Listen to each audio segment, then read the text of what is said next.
ചിലപ്പോൾ ഒരു പക്ഷേ ഈ പറയുന്നവരുടെ മനസ്സിൽ വേറെ വല്ല തങ്കുതി ചിന്താഗതിയുണ്ട്. ഇത് അവർ പേരിൽ ഇങ്ങനെ ഇടതുപക്ഷം എന്ന് പറഞ്ഞ് ചുവപ്പ് പൊടിയൊക്കെ പിടിച്ച് നടക്കുന്നു.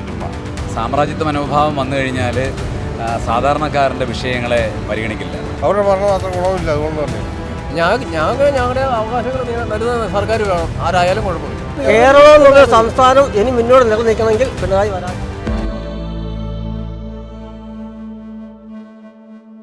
പിണറായി 3.0 എന്ന ബ്രാൻഡിങ്ങും ഇടതുപക്ഷത്തിന്റെ തുടർച്ചയായ ഭരണവും ഇനി കേരളത്തിൽ വേണ്ട എന്നാണ് ഇടതുപക്ഷത്തിലെ തന്നെ പ്രമുഖരായ നേതാക്കന്മാർ, അതായത് നമ്മുടെ സാറാ ജോസഫും സാഹിത്യ അക്കാദമി പ്രസിഡന്റ് സച്ചിദാനന്ദനും ഒക്കെ പറയുന്നത്.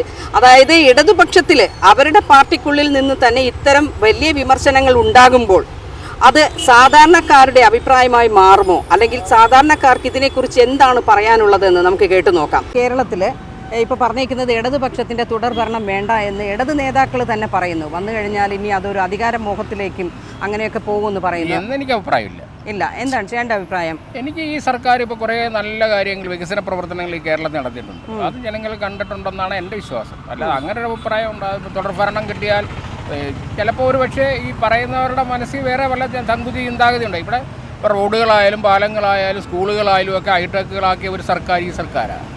അത് നമ്മൾ കണ്ടില്ലെന്ന് കാണിച്ചിട്ട് കാര്യമില്ല. പക്ഷെ അത് പറയുന്നത് വേറെ രാഷ്ട്രീയ താല്പര്യങ്ങളായിരിക്കാം. അവരുടെ പാർട്ടിയുടെ ആര് പറയാനാ?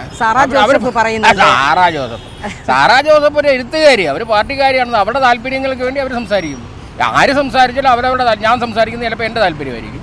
അതൊന്നും നമ്മൾ കാണണ്ട. നമ്മൾ ചെയ്ത കാര്യങ്ങൾ, ഇപ്പം ഇവിടുത്തെ റോഡുകളും പാലങ്ങളും സ്കൂളുകളും മറ്റുമൊക്കെ പരിശോധിച്ചാൽ കഴിഞ്ഞ കാലങ്ങളിലൊക്കെ നിന്ന് വ്യത്യസ്തമായ ഒരു മാറ്റം ഉണ്ടായിട്ടുണ്ടെന്ന് ഞാൻ കാണുന്നു.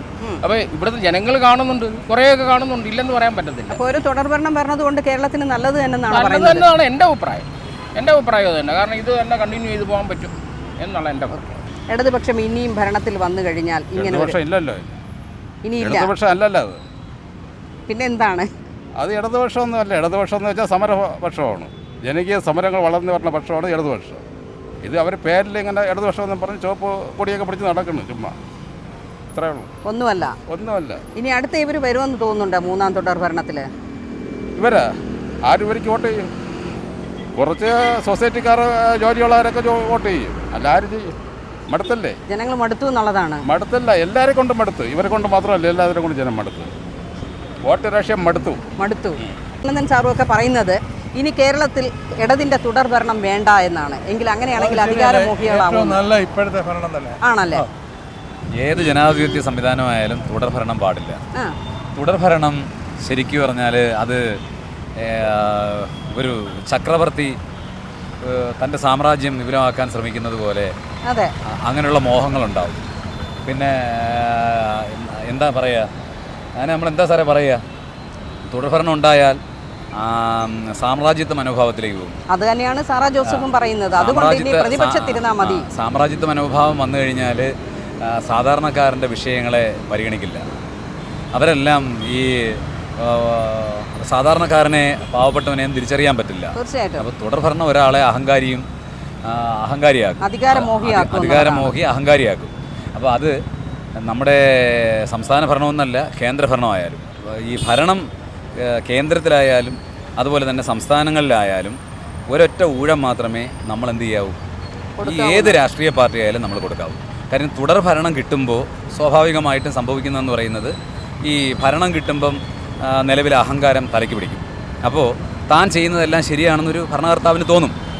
അത് സ്വാഭാവികമായിട്ട് ഏത് വ്യക്തിയായാലും ഏത് രാഷ്ട്രീയ പാർട്ടിയുടെ നേതാവായാലും ശരി, തുടർഭരണം കിട്ടുമ്പോൾ സ്വാഭാവികമായ അഹങ്കാരം ഉണ്ടാകുമ്പോൾ സാധാരണ ജനത്തിൻ്റെ ഇടയിലേക്ക് ശ്രദ്ധ ചെല്ലില്ല. സാധാരണ ജനത്തിന് വേണ്ട എന്താണ്? അവന് ആശുപത്രി നല്ല രീതിയിലുള്ള വികസനം ഉണ്ടാവണം, സ്കൂളുകൾ നല്ല വികസനം ഉണ്ടാവണം. ഈ വില്ലേജ് ഓഫീസ് തുടങ്ങിയ റവന്യൂവുമായി ബന്ധപ്പെട്ട സ്ഥലങ്ങളിലൊക്കെയാണ് ഈ സാധാരണക്കാരൻ പോകുന്നത്. അപ്പോൾ സാധാരണക്കാരന് ഇങ്ങനെയുള്ള അവസരങ്ങളും ഇങ്ങനെയുള്ള സംവിധാനങ്ങളും ഒക്കെ പരമാവധി കിട്ടണമെങ്കിൽ നമുക്ക് 5 വർഷം കഴിയുമ്പോൾ ഇറങ്ങേണ്ടി വരുമെന്നും ഇനി അടുത്ത ഊഴം കിട്ടിയാലേ നമുക്ക് മുന്നോട്ട് പോകാൻ പറ്റുമെന്നൊരു രാഷ്ട്രീയ പാർട്ടിക്ക് തോന്നിയാൽ, അങ്ങനെ ഒരു സംവിധാനം വന്നാൽ മാത്രമേ വികസനം ഉണ്ടാവുള്ളൂ, മാറ്റം ഉണ്ടാവുള്ളൂ. അങ്ങനെ ഒരു അനിവാര്യമായ മാറ്റം ഉണ്ടാവണമെങ്കിൽ നമ്മൾ ഈ വോട്ടേഴ്സ്, നമ്മൾ വോട്ടിടുന്ന പൊതുജനം ചെയ്യേണ്ടതെന്ന് പറയുന്നത് ഒരു രാഷ്ട്രീയ പാർട്ടിക്ക് ഒരു 5 വർഷം മാത്രമേ, ഒരു അവസരം മാത്രം കൊടുക്കുക. അത് കഴിഞ്ഞ് അടുത്ത ഊഴം അടുത്ത ഇലക്ഷൻ വരട്ടെ. തീർച്ചയായിട്ടും അതാണ് വേണ്ടത്. പിന്നെ ഈ കേന്ദ്രത്തിലായാലും കേരളത്തിലായാലും ഈ ഒരു കാര്യം, എൻ്റെ ഒരു അഭിപ്രായത്തിൽ ഈ ഒരു കാര്യം എല്ലാ വോട്ടേഴ്സും ശ്രദ്ധിക്കുക. നാടിൻ്റെ ഗുണത്തിന് എല്ലാ വോട്ടേഴ്സും ശ്രദ്ധിക്കാനുള്ള ഒരു കാര്യം ഇതാണ്. അല്ല തെറ്റാ. ഇതാണ് ഭരണം, നല്ല ഭരണമാണ്. ഇതാണ് സ്ട്രോങ് ഭരണം. മറ്റേയൊക്കെ അലമ്പ് ഭരണങ്ങളാണ്. തുടർ ഭരണം വരണമെന്നാണ് പറയുന്നത്. ഉറപ്പായിട്ട് വരണം. വരും. എൻ്റെ അഭിപ്രായം അതൊക്കെ തന്നെയാണ്. അല്ല, കേരളത്തിൽ ഇനി ഇടതുപക്ഷം വരണ്ട എന്നുള്ളതാണ് ഞങ്ങളുടെ അഭിപ്രായം. എന്തുകൊണ്ടാണ് ഏട്ടാ? അവരുടെ ഭരണം അത്ര ഗുണമില്ല, അതുകൊണ്ട് തന്നെ അങ്ങനെയാണ്. അല്ല, അവർ പറയുന്നത് അവരങ്ങനെ പറയും. ഞങ്ങൾക്ക് 18 മാസമായിട്ട് പെൻഷൻ കിട്ടാനില്ല, അതിനായിട്ട് ഞങ്ങൾ വന്നിരിക്കുന്നത്. ഞങ്ങൾ അംശാദായം അടയ്ക്കുന്നവരാണ്, നിർമ്മാണ തൊഴിലാളികളാണ്. അപ്പം വേണ്ട, ഇനി പിണറായി വേണ്ട. അല്ല, ഞങ്ങൾക്ക് നല്ല പെൻഷൻ. ഞങ്ങൾ പൈസ അംശാദായം അടച്ച പെൻഷനും പറ്റി നടക്കുന്നവരാണ്. 18 മാസത്തെ ശമ്പളം കുടിശ്ശിക. അപ്പൊ സർക്കാർ കേൾക്കട്ടെ ഇതൊക്കെ. കേൾക്കണം. അതെ. എങ്ങനെ ചേട്ടൻ്റെ അഭിപ്രായം എങ്ങനെയാ? അഭിപ്രായം ഞങ്ങളുടെ പെൻഷനൊക്കെ മുടങ്ങി കിടക്കും. ഞങ്ങൾ അടച്ച പൈസയാണ്, അതുപോലും ഞങ്ങൾക്ക് തരുന്നില്ല. ഞങ്ങളുടെ അവകാശങ്ങൾ തരുന്ന സർക്കാർ വേണം, ആരായാലും കുഴപ്പമില്ല. ആരാണെങ്കിലും സാധാരണക്കാരുടെ പ്രയാസങ്ങൾ മനസ്സിലാക്കുന്ന ഒരു സർക്കാരായിരിക്കണം. ഞങ്ങളുടെ കൂടെ നിൽക്കുന്ന സർക്കാരായിരിക്കണം. പിണറായി ഇനി അപ്പോൾ 3ാം തുടർ ഭരണം ആഗ്രഹിക്കേണ്ട എന്നുള്ളതാണ്. അതാണിക്കും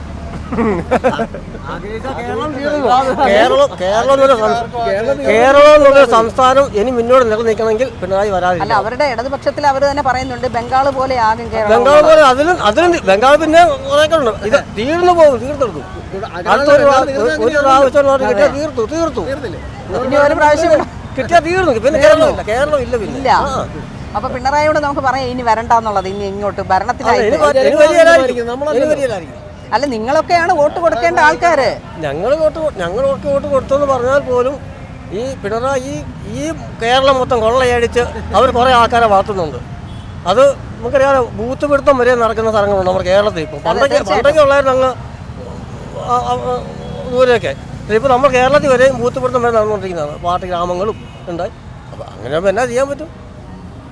ഇപ്പോൾ അവരുടെ കയ്യിലാ പോയില്ലേ. കേരളം മുഴുവനും സകല സംവിധാനം അവരുടെ കസ്റ്റഡിയിലായി. അതെ.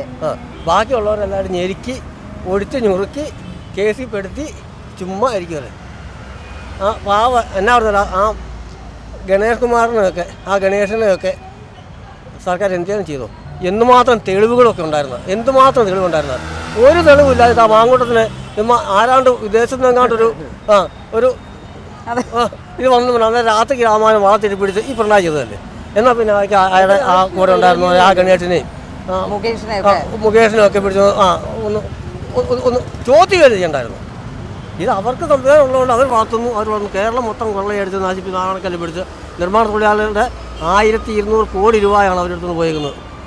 പിന്നെ ഇതുവരെ പെൻഷൻ കൊടുത്തിട്ടില്ല. എല്ലാ മാസവും പെൻഷൻ കൊടുക്കുന്നത് ആർക്ക് കുടിച്ചില്ലെന്നാണ് പറയുന്നത്. പിണറായി ആണെങ്കിൽ വിളിച്ച് പറയട്ടെ, നിർമ്മാണ തൊഴിലാളിക്ക് കുടിശ്ശികയില്ലാന്ന് 18 മാസത്തെ കുടിശ്ശികയില്ലാന്ന്. ഇനി 17 മാസമുള്ളതെന്ന് പറഞ്ഞാൽ ശരി വേണ്ട. 17 മാസമുള്ള പുള്ളി പറയാൻ ഒന്നും വേണ്ട, മുഴുവൻ പെടുത്തു. പക്ഷേ 18 മാസത്തെ കുടിശ്ശിക ഇല്ലാന്ന് ഉണ്ടായി പറയട്ടെ. എല്ലാവർക്കും എല്ലാ മാസം കൃത്യമായിട്ട് എത്തിക്കുന്നു. എല്ലാ മാസവും കൊടുത്തുകൊണ്ടിരിക്കുകയാണ്. അങ്ങോട്ട് 10-30 വർഷം അങ്ങോട്ട് പൈസ അടച്ച് ഈ കാശ് ഞങ്ങൾ അങ്ങോട്ട് പൈസ അടച്ചിട്ട് അത് ഒരു നിർമ്മാണ തൊഴിലാളി എന്ന് പറഞ്ഞാൽ 10 പൈസ ആയപ്പോഴത്തേന് അവൻ ചാർത്ത് മുകളിലും മേടിച്ച് ഈ സിമെൻറ്റിനകത്തും പെയിൻറ്റിനകത്തും പണിയുന്നതല്ലേ, അവൻ്റെ ഇടപാട് തീരും. പിന്നെ അവന് ഈ പെൻഷൻ കിട്ടാനേ ഉള്ളൂ. അപ്പം അവർ പ്രതികരിക്കുകയല്ല. അസംഘടിത തൊഴിലാളി നിർമ്മാണം എന്നിട്ട് അവർക്ക് മേലെ വരാൻ ഇവർക്ക് വന്ന് അവരെ കൊണ്ട് പറ്റുമോ? അതുകൊണ്ട് വേണ്ടി അവർക്ക് ഒന്നും കൊടുക്കണ്ട. അവരുടെ മൊത്തം ഉണ്ടായിരുന്ന 1200 കോടി പിണറായി എടുത്താൽ അല്ലെ പറഞ്ഞിട്ട് പിണറായി എടുത്തില്ലെന്ന്. അത്രയും കാര്യം എടുത്തിട്ട് അവരുടെ പെൻഷനും ഇല്ല, ഒന്നുമില്ല. എല്ലാം കൊടുത്തോണ്ടിരിക്കണം. അതെ, ഇനി ഒന്നുമില്ല കൊടുക്കാനെന്നാണ് പറയുന്നത്. ഈ 18 മാസം കൊണ്ടുവരുന്ന പുള്ളി പറയട്ടെ. അതെ, പിന്നെ ഒരു ഉളുപ്പുമില്ല കേട്ടോ. എന്നാ പച്ച നോണ പറയണെങ്കിലും എളിഞ്ഞൊന്ന് പറയുകയും ഇത്രയും ഉളുപ്പില്ലാത്ത ഒരു മനുഷ്യൻ കേരളം കണ്ടിട്ടില്ലെന്നുള്ളതാണ്. അതുകൊണ്ടാണല്ലോ 10 വർഷം കൊണ്ട് ഇരിക്കുന്നത് എന്നുള്ളത്. നിങ്ങളെപ്പോലുള്ള ഒരു വോട്ട് കൊടുത്താൽ അതൊക്കെ ഇനിയും വരുമെന്നുള്ളതാണ്. അതെ അല്ലേ? സാധാരണക്കാർ മനസ്സിലാക്കട്ടെ കാര്യങ്ങൾ. പറയുമ്പോൾ തിരിച്ച് പറയുകയല്ല വേണ്ടത്. നമ്മളെ കാര്യങ്ങൾ നമ്മളെ അവകാശങ്ങൾ നേടിയെടുക്കുക. അതിനുവേണ്ടിയാണ് നമ്മൾ വോട്ടിട്ട് ചെയ്യിപ്പിക്കുന്നത് അല്ലേ? നമ്മുടെ ഓരോ സ്വത്തും മുതലും സംരക്ഷിക്കാനായിട്ട്. ഇതാ ശബരിമല കൊള്ളയൊക്കെ കാണുന്നുണ്ടല്ലോ, കണ്ടല്ലോ. അത് എന്തായാലും പുറത്ത് വരുന്നുണ്ടോ? ഇല്ല. ഈ സർക്കാർ മാറിയാൽ അറിയാൻ വരുമോ? അതുകൊണ്ട് എന്ത് വേണ്ടി തല പോയാൽ ഇവർ മാറിയാൽ അവരെന്തും കേരളത്തിലെ മൊത്തം വിറ്റിട്ടെങ്കിലും അവർ പിടിച്ച് എങ്ങനെയെങ്കിലും അവർ പിടിച്ചു കയറും എന്നുള്ളതാണ് അല്ലേ? കയറാവും നോക്കും.